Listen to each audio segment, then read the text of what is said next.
আমাদের দাবি দেওয়া আছে, সেগুলো পূরণ হচ্ছে না, যার জন্য আমরা এখানে অবরোধ করছি এবং মানববন্ধন করছি। আমাদের অধিকার আদায়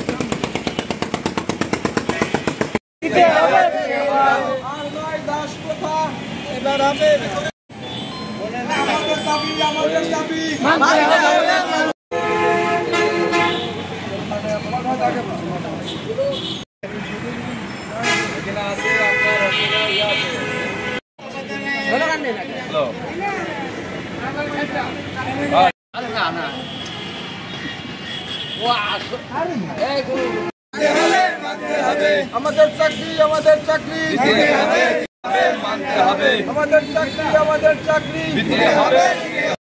চাকরি মানতে হবে।